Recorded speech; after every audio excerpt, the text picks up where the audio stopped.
my friends, and welcome to another fantastic installment of Weekend Update. From very high above, all the imbecilic and insipid forms of Wyoming mainstream media and all the other imposters masquerading around, this is Cowboy State Politics. I, of course, am your illustrious host, David Iverson, firmly ensconced behind the silver Cowboy State Politics microphone and broadcasting to you from the base of the Bighorns at the Cowboy State Politics Studio in Sheridan, Wyoming. Good morning, my friends, and welcome to the program. Happy Saturday. It was a pretty snowy drive back to Cowboy State Politics headquarters last night. And the truth is, the vast majority of the drive wasn't that bad. But it always seems that when you get right in between Buffalo and Sheridan, right at Piney Creek, that's when the snow hits you. You know how it is. You're driving along and then a big truck goes by you and you can't see a thing. Complete whiteout. Which, interestingly enough, is what happened to a lot of the Redcoats' memory yesterday on the floor of the House of Representatives. It's a fascinating phenomenon, really. 1 year goes by, and then everything that all the Redcoats voted on the year before is in the trash heap, and never should it ever be brought up again, because it's like it almost didn't happen. All of those things we did last year, straight out the window. Because if they were still around and people still remembered what you did last year, well then, a lot of the things that you're voting on this time around would seem, how did Cody Wiley put it? Yeah, here it is. Hypocrisy. We use a lot of words on this floor. Hypocrisy. Now there's a fun word. And yesterday, there was a bunch of it floating around. Actually, let me explain it this way. If there was one good thing that came out of COVID, and to be honest, I think that there was at least a couple of good things that came out of it. But as far as our legislature is concerned, if there was one good thing that came out of that, it's that all of our legislative sessions are now online. You can go back on YouTube and pretty much pull up any legislative session for the last couple of years, and you can see exactly what everybody said. That's right. It is ensconced, it is enshrined, and it is available for anybody that wants to watch it, which comes in pretty handy for somebody like me. But it turns out to be pretty inconvenient if your name is Cody Wiley. Oh, before I forget, I've been thinking about something. I love me Lucky Charms. They're magically delicious. I'm telling you, my friends, if you only saw it for yourself, you would think the same thing. He's got this red beard, and he gets kind of angry at the microphone, an angry little leprechaun. Well, really, he's not little at all. He's kind of a big guy, but leprechaun nonetheless. I love me Lucky Charms. Anyway, we should get back to work. In any budget debate or discussion, or at least all the ones that I've watched, there are, invariably, a number of amendments that don't explicitly have something to do with the budget. Now, it's true, it's government, and so literally everything they do costs us money in one way or another. But as a general rule, you don't want to insert things into the budget that could have otherwise been dealt with through a single bill. That's called legislating in the budget, and it's a practice that I've spoke out against about a zillion times. However, there's no law against it. There's no statute that says you can't legislate in the budget. It's just not a good practice to get into. And if we think about it on the national level, this is one of those things that really irritates us about Congress, that they pass these big, gigantic omnibus spending bills, and they stuff all sorts of different things in there, and unless you have the time to sit down and read a couple thousand pages, you have no idea what bill has been included in the budget, because you have to pass a spending bill, and if you slip something in there, well, then it gets passed too. But there again, there's no law against it at the national level, and there's certainly no law against it in Wyoming either. The bigger question, I think, is should there be some sort of law or rule against legislating in the budget? And my opinion of that is I don't think that there should be a law, and that goes back to parliamentary procedure. Anybody who's been any part of any deliberative body knows that the body can vote to pretty much do whatever it wants.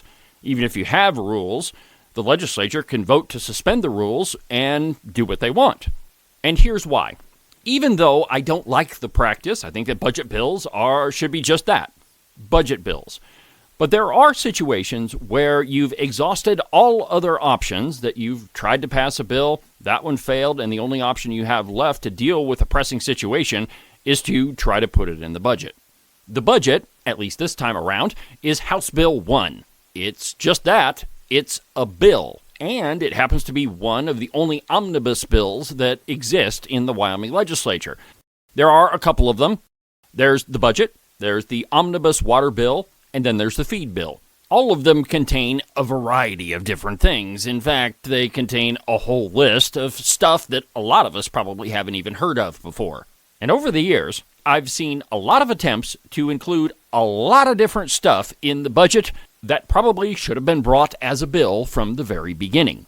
And like I said, as a general rule, I'm not a big fan of including other stuff in the budget that is not directly budget related. But in the legislature and in any deliberative body, the rules exist to be used. And if you've looked at a copy of Robert's Rules of Order, or in the legislature's case, Mason's Manual of Legislative Procedure, both of them are several hundred pages long, and there's a rule for just about whatever you want to do. But none of them are laws. They're just rules of procedure, and at any time, the body can vote to disregard any one of them.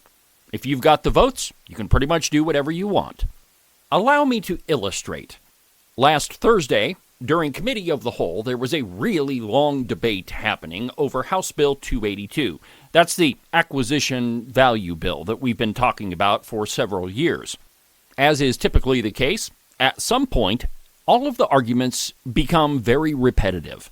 In Committee of the Whole, there is unlimited debate, which means you can talk on a subject as many times as you want. And you might say to yourself, that would allow the other side to just completely filibuster the entire Committee of the Whole session. And you would be correct if it weren't for Rule 12.9. Rule 12.9 is previous question. In parliamentary procedure, if the previous question is passed and it takes a 2/3 majority to pass it, then debate immediately stops and you proceed directly to a vote. And the whole reason behind Rule 12.9 is so that the other side can't filibuster indefinitely. I'll tell you what happened with that whole thing in just a second. But first, a completely outrageous profit timeout.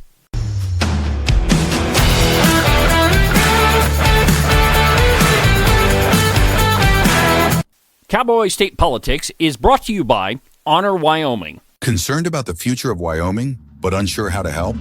Honor Wyoming is giving you the chance to create real, lasting influence. And it's as easy as 1, 2, 3. The Honor Wyoming Bill Tracker is designed to empower Wyoming voters.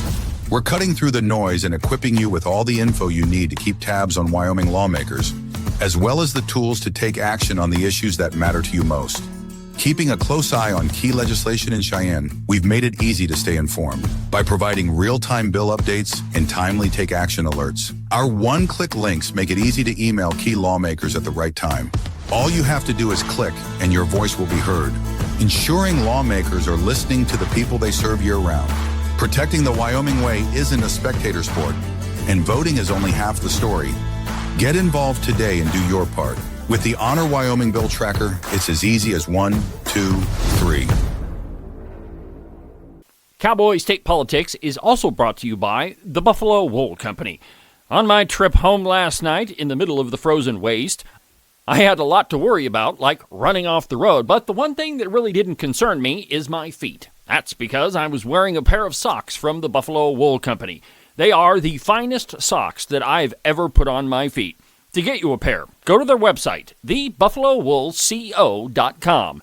Trust me, you're definitely not going to be disappointed. Morton Buildings is the expert in metal building construction. It doesn't matter what type of structure you've been thinking about for your property, whether it's a barn or a garage or a roping arena or maybe even a giant warehouse for your business. The two guys you need to talk to are Nick and Jesse at Morton Buildings. Their phone number is 307-674-2532. They've been doing it longer than anybody else around, and they do a much better job than anybody else. So give them a call. One more time, their phone number is 307-674-2532, or you can check them out at their website, mortonbuildings.com. Make sure that you subscribe and follow the program. That way you can be notified every single time there's a brand new episode of Cowboy State Politics. You can do that from the website, cowboystatepolitics.com, or anywhere that you get your podcasts. And now, back to the program.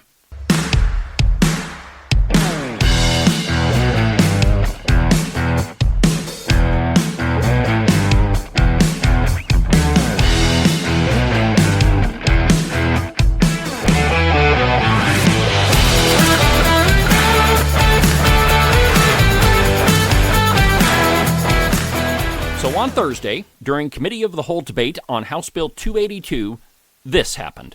And before I play it for you, there's a couple of spots where it took the Speaker of the House a few minutes to figure out what had just happened. So there's some pauses in the recording, and I've edited those out for you. But pretty much, so using the rules, here we go. Representative Pendergraft. Thank you, Mr. Speaker. In accordance with Rule 12.9, the previous question is demanded. Second.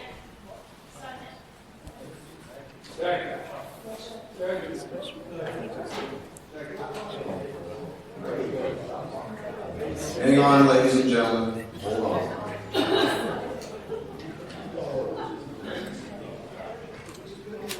The Chief Clerk, you're down to 3 seconds. Okay, ladies and gentlemen, I'm going to read through within our rules what 12-9 means. The previous question. Any member may move the previous question, and if it is seconded by 3 other members, which we have, the previous question shall be put to the form. This previous question is demanded. The object of this motion is to bring the House to a vote on the pending question without further discussion. It is to end debate. The motion is carried with an affirmative vote by 2/3 of the elected membership. You're going to require a 2/3 to end debate. Otherwise, if it's not 2/3, we'll go back to where we were at. Chief Clerk? Mr. Speaker. Yes, sir. Point of order. Please. Calling the question on, I believe the enacting clause amendment is out of order because we can't actually vote on an invalid amendment.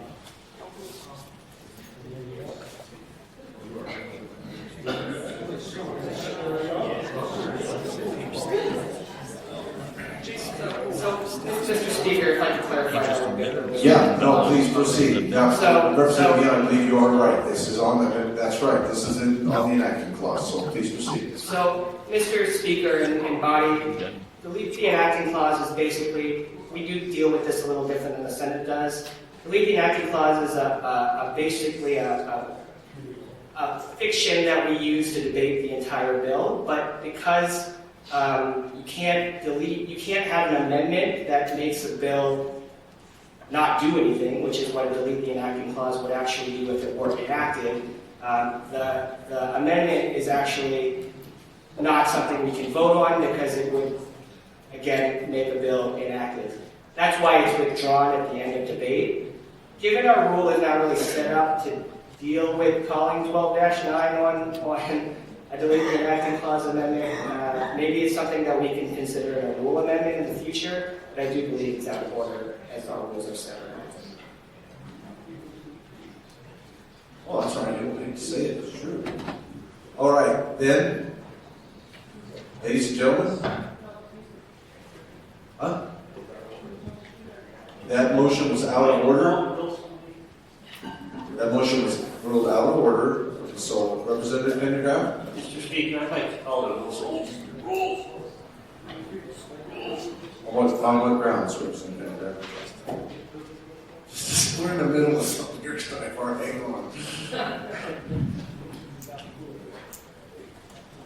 The amendment is not withdrawn, then the amendment would have to be voted on.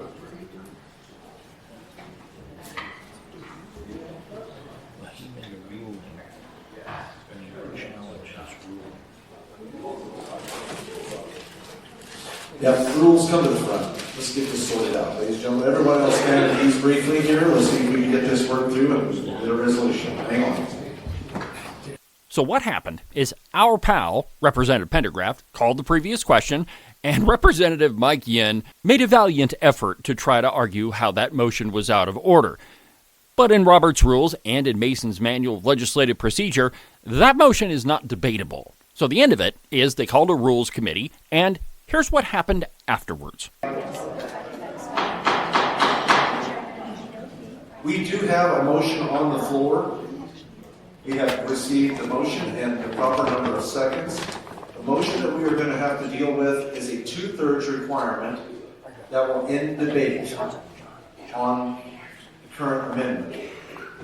Then, the one that brought the amendment will decide if they want to be able to remove that amendment And then I'm going to ask this body if they object or not.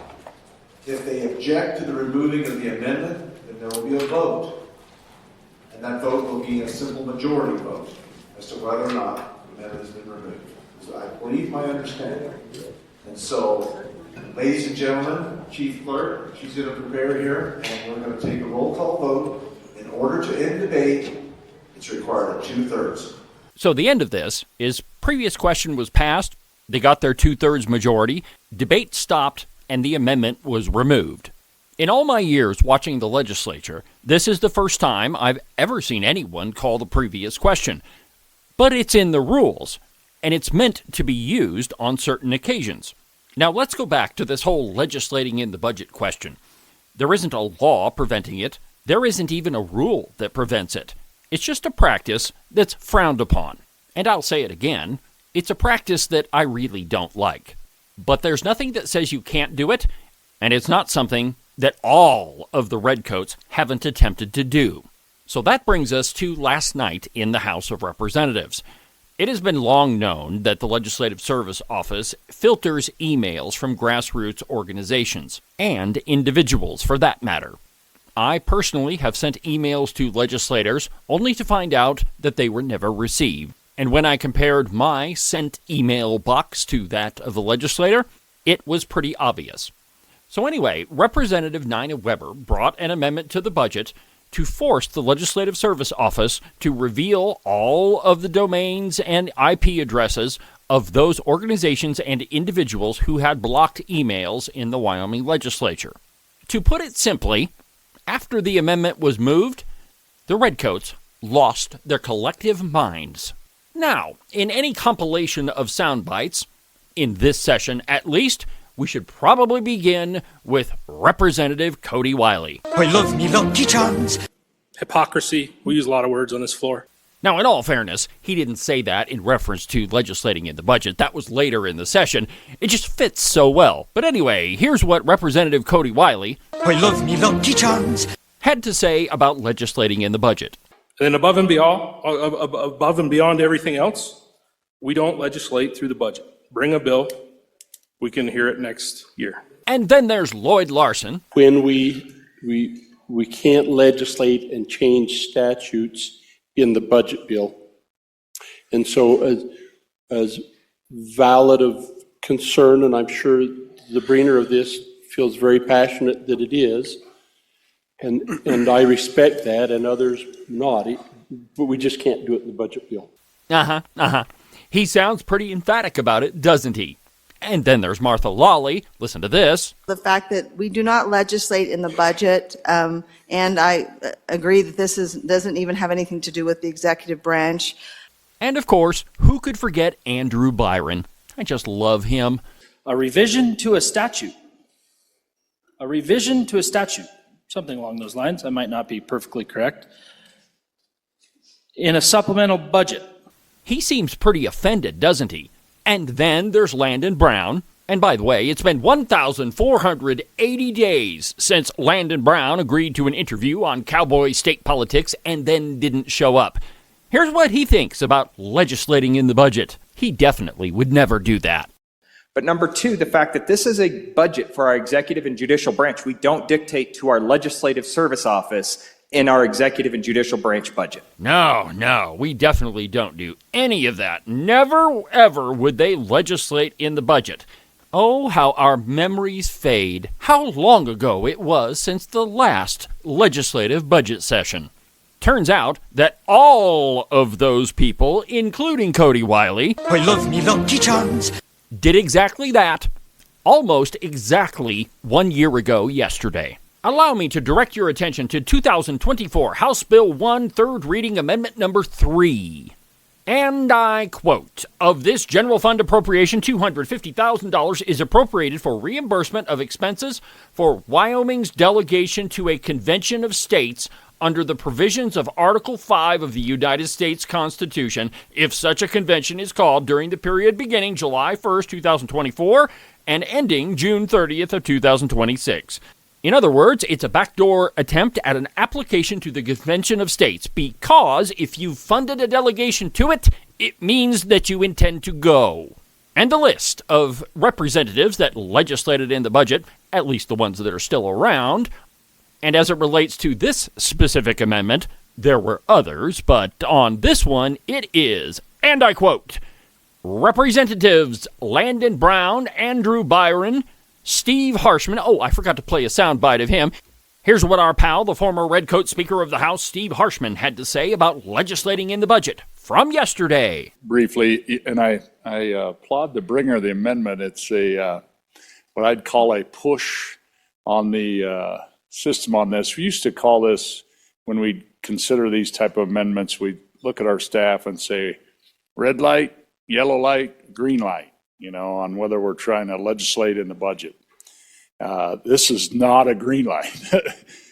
Certainly yellow and maybe flashing red. So, Steve Harshman, Lloyd Larson, J.T. Larson, Martha Lally, and of course, Cody Wiley. I love me Lucky Charms. None of them have any problems legislating in the budget when it's their pals doing it, but when it's the other side, then it's the cardinal sin that you should never break. What was it that Cody Wiley I love me Lucky Charms referred to yesterday? Oh yeah, I've got it. Let me just play it for you one more time so you don't forget. Hypocrisy. We use a lot of words on this floor. In the end, Representative Weber's amendment failed, but at the very least, it started a conversation about emails, government transparency, and the right of Wyoming citizens to be able to contact their legislators. We may never know if the Legislative Service Office was filtering emails. I believe they were, but at the very least, the conversation was started. Well, that'll do it for today's installment of Weekend Update. Have a good rest of your weekend, and we'll talk again on Monday when we'll have an interview with former Representative Scott Clem. He's got a lot to say about Senate File 69, and it's a great interview. But until then, for now, from the base of the Bighorns at the Cowboy State Politics Studio, I'm David Iverson, and this is the one and only Cowboy State Politics.